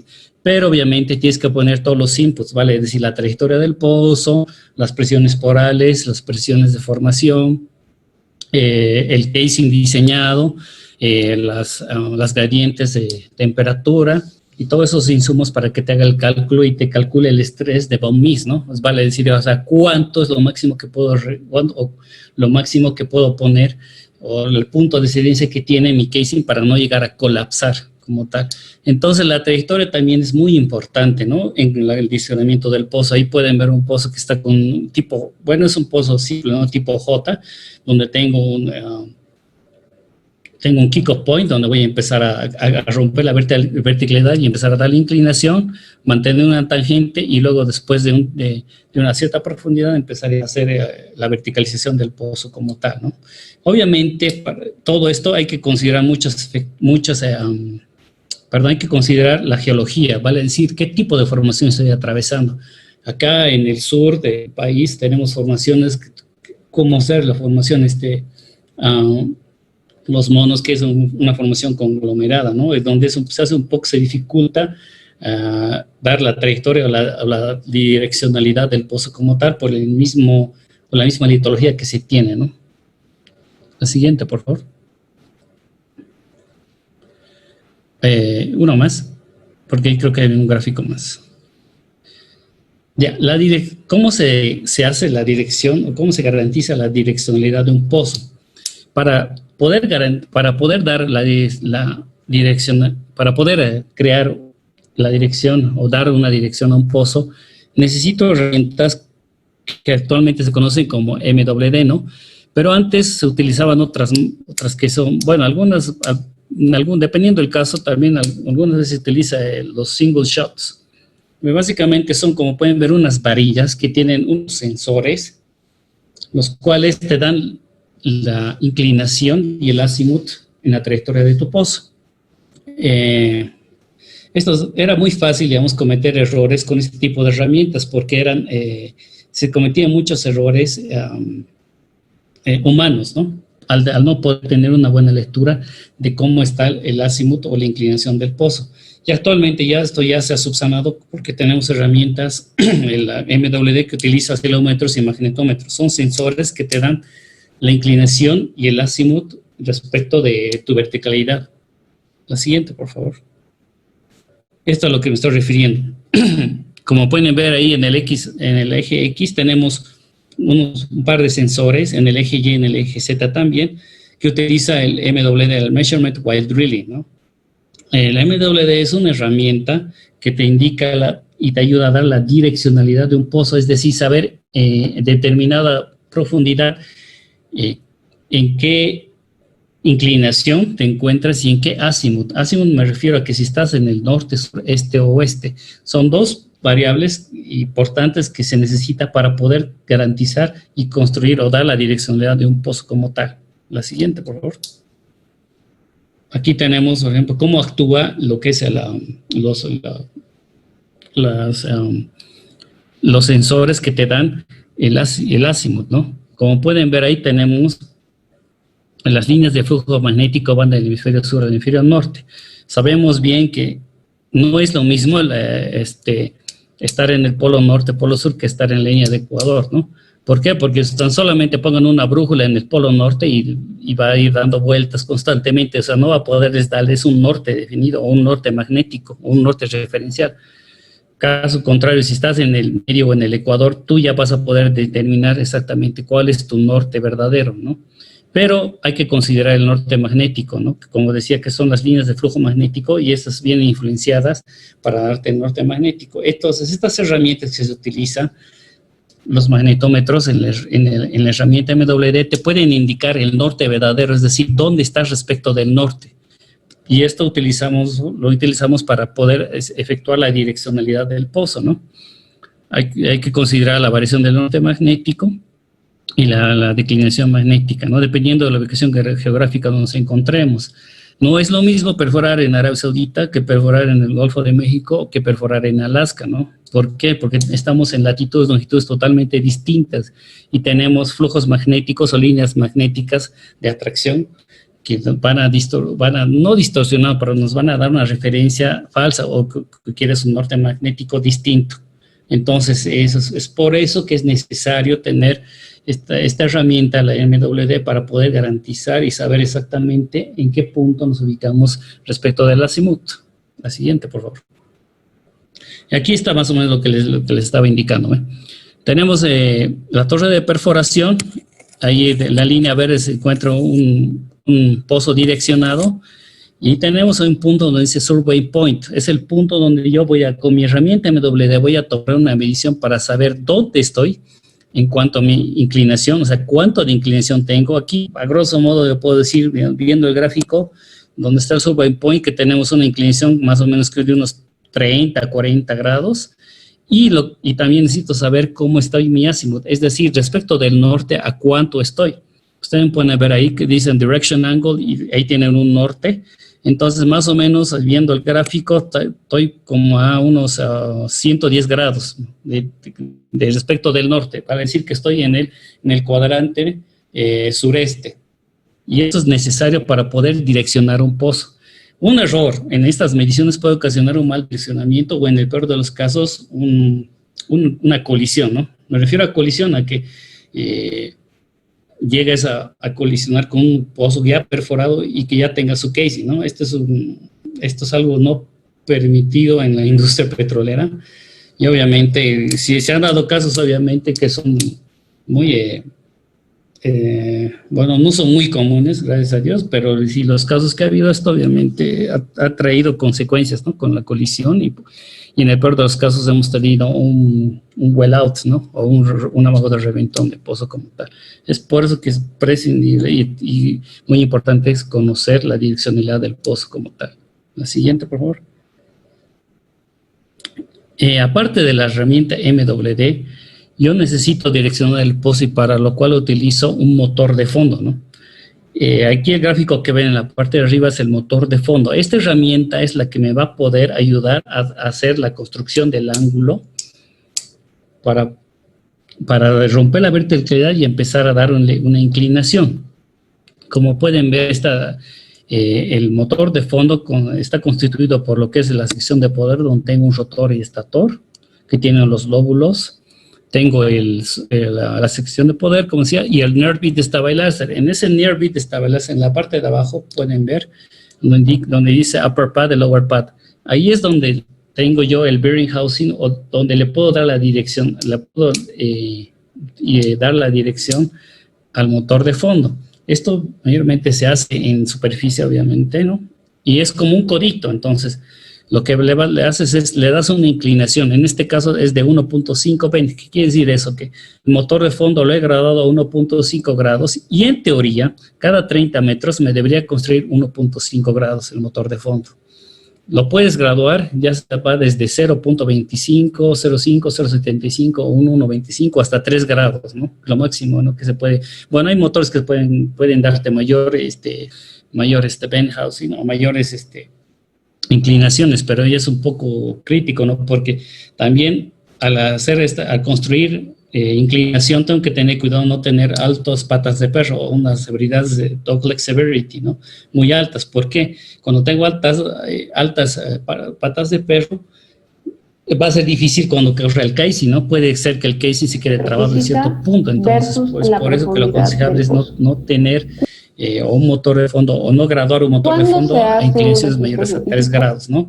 Mayormente se utiliza 1.5 y unos 75 máximo. No he visto que se utilice un poco más. Casos extremos sí, pero en los pozos para radios medianos largos no hay necesidad de tener un harto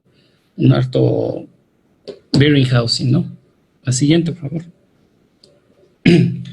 Bueno, aquí pues más o menos aquí está lo que les estaba diciendo, ¿no? Ahí en la parte roja es donde tú le das la direccionalidad y pones cuánto vas a querer que el motor de fondo te construya, cuánta la graduación de cuántos ángulos por cada 30 metros el motor de fondo va a llegar a construir.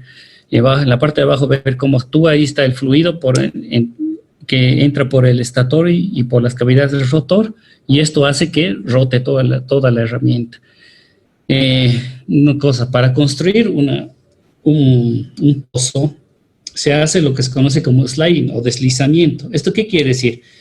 Que toda la sarta, desde la parte de arriba, digamos, si quieren, el drip pipe conectado al top drive, hasta esta parte que está en rojo, hasta este beer housing, todo está estático. Y de este beer housing para abajo, de esta parte roja para abajo, que solamente es eso, y el estabilizador, es solamente esa parte está rotando. Debido a que el flujo en el rotor y estator de los elastómeros está permitiendo esa rotación. Entonces, eso se llama como sliding. Solamente esa parte está rotando y nada más. Entonces, y eso lo utilizo para hacer la construcción de un ángulo, ¿no? Motor de fondo es una herramienta que bien data desde los 40 y actualmente se sigue usando, ¿no? Entonces, es una herramienta fiable y confiable, pero a medida que ha pasado los tiempos, también ha habido una nueva tecnología que se ha innovado. Y tenemos otra herramienta conocida como Power Drive. El Power Drive es de Schlumberger, ¿no? Pero hay otras herramientas. Creo que Sperry Sun o Halliburton utiliza lo que es el Geosteering. Y Baker Hughes utiliza el Extract. Son herramientas que directamente ya te direccionan mediante comandos que le vas dando en superficie. Y ya no necesitas hacer lo que se conoce como sliding o deslizamiento. En la siguiente diapositiva tengo ahí lo que es un Power Drive. El Power Drive, como ustedes pueden ver, es una herramienta que tiene netamente todas las partes son electrónicas o tiene sensores. Es una parte la principal diferencia con el motor de fondo, que esta también se utiliza para construir ángulos, para darles inclinaciones o darles un rumbo, una orientación respecto del norte, pero todo el tiempo estás rotando la herramienta. No es como el motor de fondo donde todo está estático y solamente el motor como tal rota y el trépano por ende, sino aquí toda la herramienta sigue rotando. ¿Qué pasa y cuál es la ventaja? La ventaja principal es que te tiene menores tiempos para deslizar la herramienta. Cuando yo utilizo un motor de fondo y empiezo, no sé, por ejemplo, estoy en una profundidad de 300 metros estoy con 0 de inclinación. Yo quiero darle y digo, gradúo mi motor a 1.5 grados, vale decir 1.5 grados cada 30 metros. Entonces yo voy a empezar a deslizar y voy a decir, bueno, voy a deslizar unos 3 metros para que esos 1.5 se vayan construyendo poco a poco, ¿no? Y esa deslizada con el motor de fondo me puede llevar, no sé, un tiempo de 3 horas, por ejemplo, para acabar los 3 metros deslizados y luego seguir rotando. En lo que aquí, usando esta herramienta esta Rotary Stable, que se conoce, una herramienta direccionada, yo voy a hacer lo mismo, voy a construir el 1.5 grados cada 30 metros, pero todo el momento va a estar rotando la herramienta y no voy a necesitar de hacer este sliding. Vale decir que solamente mandando un comando en superficie, y el comando se manda variando los caudales que se tienen en superficie, va a poder esta herramienta construírmelo el ángulo de los 30 metros y no voy a tardar 3 horas, sino podría hacerlo, no sé, en 1 hora o hasta en media hora. Entonces, sí, las herramientas estas como el Power Drive dan un incremento, reducen significativamente, el tiempo en deslizar la herramienta, ¿no? Solamente mediante la ampliación de comandos y la parte electrónica. Básicamente es esto lo que les he querido explicar. No he querido muy en fondo para no complicarlos, pero creo que más o menos tengan un vistazo general de lo que es la perforación direccional, los parámetros de perforación y las herramientas que se utilizan, ¿no? Si alguno de ustedes tiene más algunas inquietudes, pues no hay ningún problema, puede comunicarse conmigo para tal vez pasarles presentaciones más a detalle de lo que ya es un motor de fondo, lo que es un MWD, lo que es un LWD, o lo que es estas herramientas, ¿no? Vale decir, el Power Drive para lo que se utiliza para Schlumberger, pero sí he querido darles un vistazo general de lo que es la perforación direccional, que, bueno, cuando yo estaba, digamos, era estudiante en la carrera, no llevábamos a fondo esto, ¿no? Lo que es en sí la perforación como tal. Solamente nos daban un vistazo genérico y nada más, ¿no? No así un vistazo de que realmente para qué es la perforación direccional y cómo son las herramientas que la constituyen, ¿no? Si no me equivoco, este es el último slide. Y pues si tienen algún tipo de inquietudes, cualquier tipo de preguntas, no siempre relacionada con esta, ¿no? Sino, no sé, con el trabajo como tal, o cómo se puede aplicar a alguna empresa, o cómo está el sector en la perspectiva nacional o mundial, o sea, siéntanse libres de preguntarme, no hay ningún tipo de inconveniente. Y buenas noches, Sí. Quería hacer una consulta. Bueno, a ver, la primera pregunta vendría a ser, ¿qué pasaría si se tiene un desgaste en el casing? Puede causarse a través de la perforación, ¿no? Y bueno, en ese aspecto, ¿cómo se podría controlar el desgaste o qué se tendría que hacer? Obviamente, cuando corres no sé, por ejemplo, tienes un casing de 9/5 octavos, ¿verdad? Y obviamente para tu siguiente sección, tu trepa no va a ser de 8.5, ¿no? No va a ser engage. Entonces, ¿qué me refiero? A que entre 8.5 y 9/5 octavos tienes un espacio para garantizar que no vas a causar ningún daño al casing como tal, ningún daño interno, ¿no?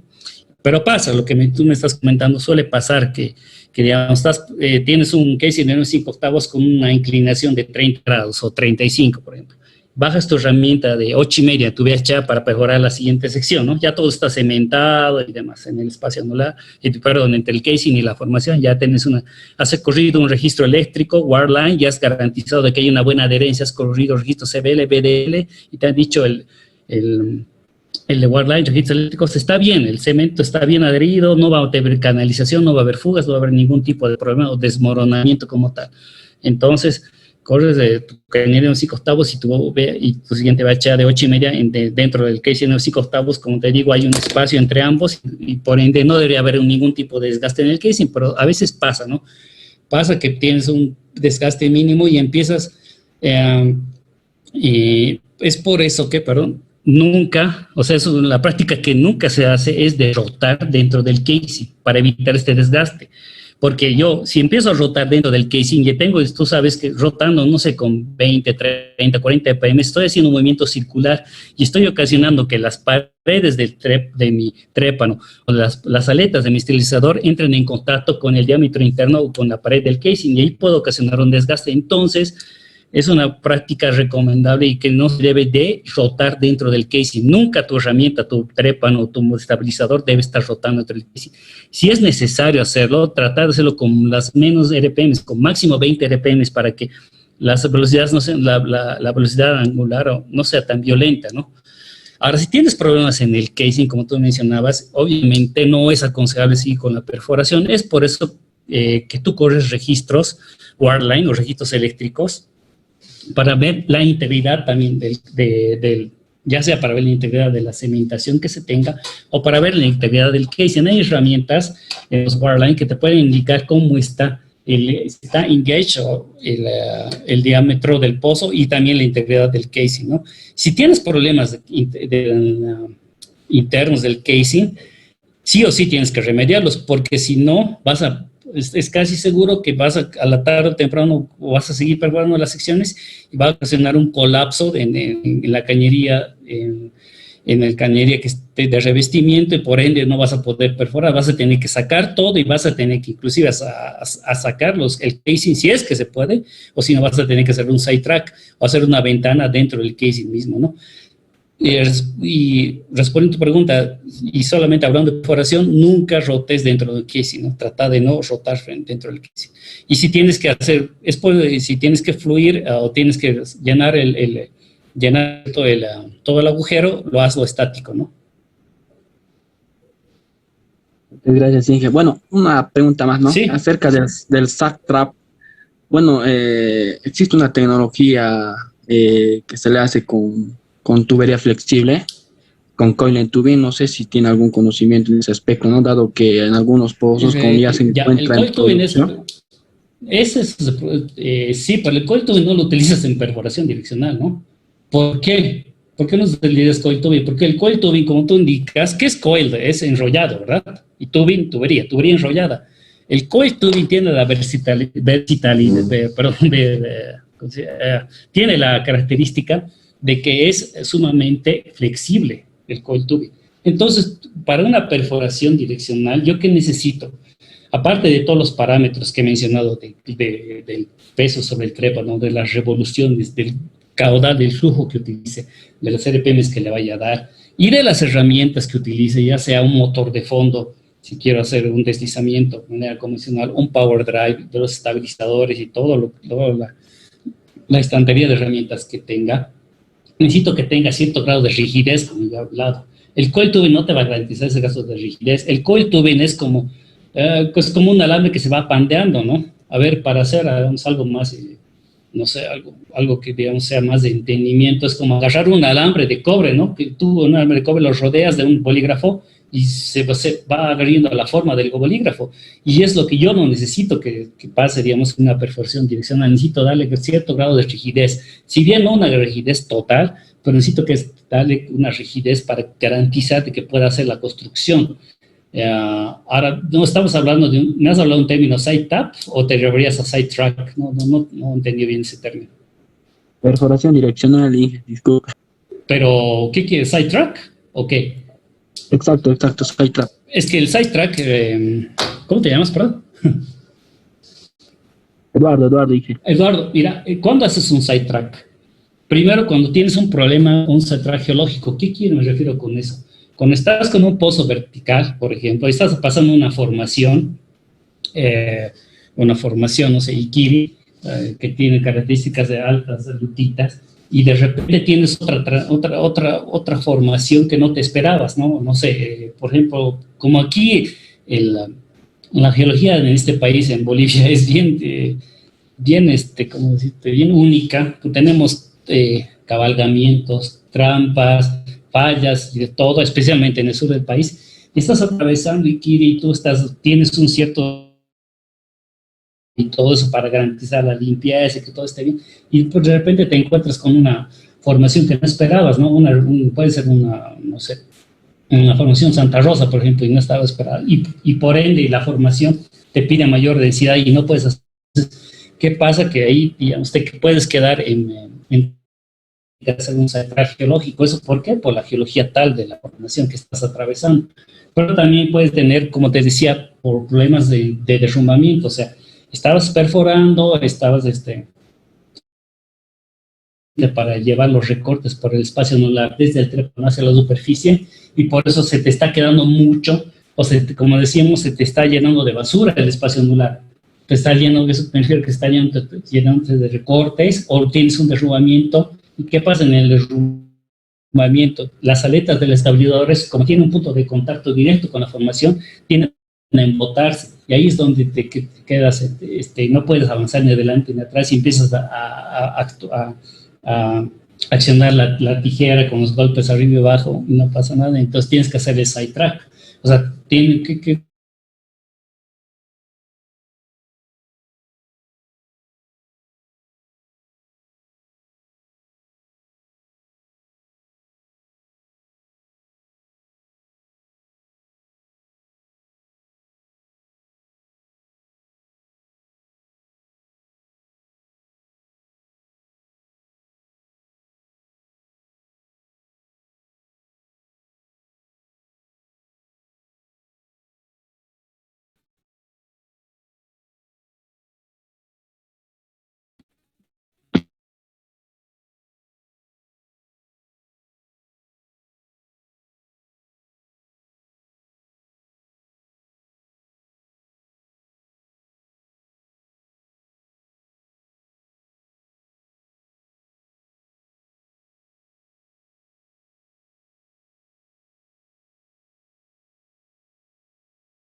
Hola.